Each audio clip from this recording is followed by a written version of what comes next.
They pulled up in a white SUV like they owned the road. Not fast, not loud, just that kind of smug, synchronized arrival where the doors open slow and nobody's in a rush, because, in their minds, the whole world pauses for them. The woman in the blazer, she smiled at me. Not a real smile. Not the kind you give a neighbor you want to know, more like the kind you use when you're serving court papers or delivering a bill that's 3 months past due.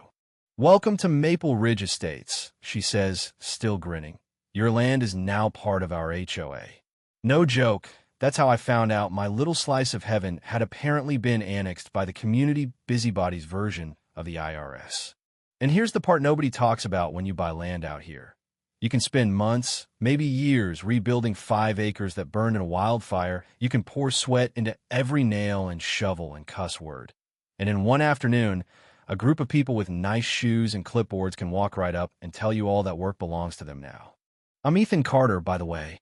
Used to run wildfire ops, back when my days were measured in acres saved and the taste of smoke in your lungs. I could spot a burned pitch tree from half a mile and tell you by smell if the earth's going to hold your foundation through a storm. I bought that land, every weed, every inch, through a federal surplus sale, cash in hand, clean deed, because after 30 years watching fire eat other people's homes, I wanted a place that'd stay put just long enough for me to catch my breath. Why I didn't sign up for was highway robbery, suburban edition, all dressed up in the language of community standards. When the SUV finally backed away, it left this weird kind of silence. Not peaceful at all. More like the air after someone throws the first punch, but the fight hasn't started yet. Then comes Karen Blackwell. She shakes my hand with the energy of someone delivering subpoenas for sport. Folder so thick you'd think she was hiding a phone book in there. No small talk. No. Hey, welcome to the neighborhood. She goes right into business. New boundaries, new protective zones, membership invitation, read, demand, $1,100 a year for the privilege. And here's a handy palette of approved paint colors so my rebuilt windows won't offend anyone's delicate eyes. She even tells me where to properly conceal my water tanks, as if I'm smuggling moonshine instead of living off a well.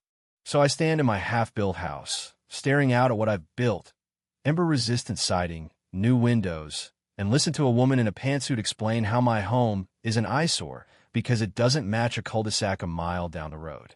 She hands me paperwork. I flip through it. There's all this flowery legal jargon and official stamps, but I've got something better. A title in my pocket, federal ink, still smells like the concrete I pour myself.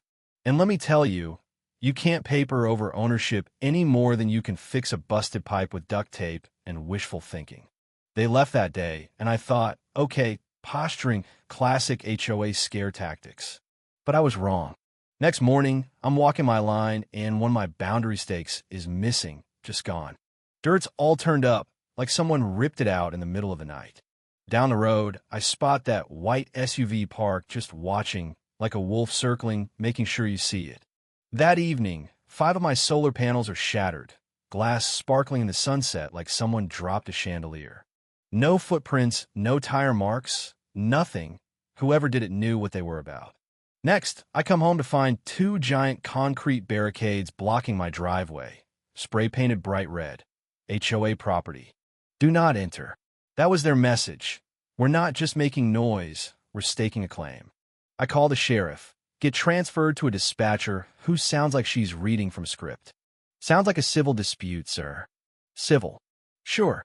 I stand in front of those barricades, watch the dust settle, and wonder if there's a special paint at Home Depot for surrender. At first, I just got mad, figured that was healthy. Took pictures, sent emails, filed official complaints, all the responsible adult stuff you're supposed to do. Their response? Pending review.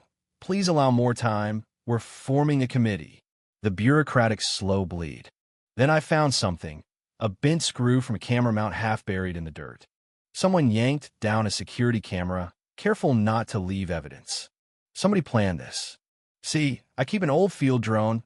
Nothing fancy, just what we use to map hot zones.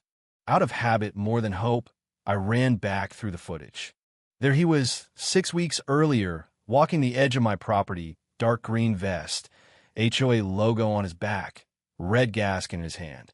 Not cutting brush, not building a fire break, just walking like he knew exactly where the next disaster would start. That's when it hit me. Fires don't just happen. Someone lights them. I drove into town, found Tom Wilkins at the Gazette, the last reporter who actually believes in paper and truth. He digs up a box for me, hands me a file, control burn, logged by the HOA, but no permit with the county. A photo of a burned sign, HOA maintenance, the letters barely there. That's not bad luck. That's negligence. Someone started a burn, off the books, and everything that happened after. Homes lost, lives ruined. Wasn't just fate. It was failure. I stuffed that photo in my jacket, felt a weight settle that had nothing to do with tools. Later, Tom finds a padded envelope slipped under his door, one sheet and signed. Karen gave the order. I warned them about the wind. They ignored me. I have the recordings. Just an M at the bottom. Next morning, Marcus Delaney walks into the diner, pale as a sheet. He was on the HOA crew, the guy who tried to say something. You can always tell when a man's carrying more fear than guilt. He slides me a USB drive, hands shaking. On that drive, audio from a board meeting. Karen's voice, clear as daylight. We clear buffer now. No permit. Just do it. Marcus, you can hear him, warning about the wind. They light it anyway. Fire jumps the line. Someone doesn't make it. He kept a copy, just in case. Let me tell you, hearing your enemy admit everything on tape, that turns your anger into purpose. So I call Lena Kim. She's the investigator who first walked my property. No nonsense, no bad showboating, drives a Tacoma that's seen more mud than pavement. She listens, takes the drone footage, the fake maps, the melted HOA tag, the USB. She says, if this lines up, it's not just negligence. This is manslaughter, jurisdictional fraud. That's not hope. That's the voice of someone who's seen too many people get away with too much. We hand everything over. 3 days later, I'm eating breakfast, and suddenly there's a convoy, state fire, DOJ, black SUVs, more officials than a county fair. They don't bother knocking. Gates forced, files boxed, laptops bagged. Karen's in her cream blazer, trying to command the room like she's still queen. Agent reads her rights, hands over a warrant. For the first time, I see someone who spent years pulling strings realize she's on the wrong end of them. Sheriff tries to step in, gets politely moved aside. Jurisdictional limits, the agent tells him. They haul out boxes marked control burn planning, drafts of fake boundary maps with dates that made my blood run cold, a desktop tower wrapped tight in yellow evidence tape. Marcus gets moved to a safe car. Tom's out there scribbling notes with the look of a man who knows he's finally got a story worth the ink. Karen tries her old tricks, threats, fake outrage. I know people. Doesn't work.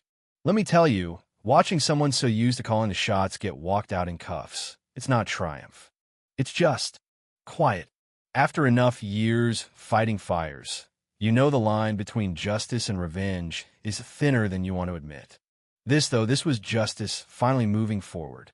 After they clear out, the barricades are gone from my drive, solar panels bagged for evidence. County maps rolled back to what they were supposed to be.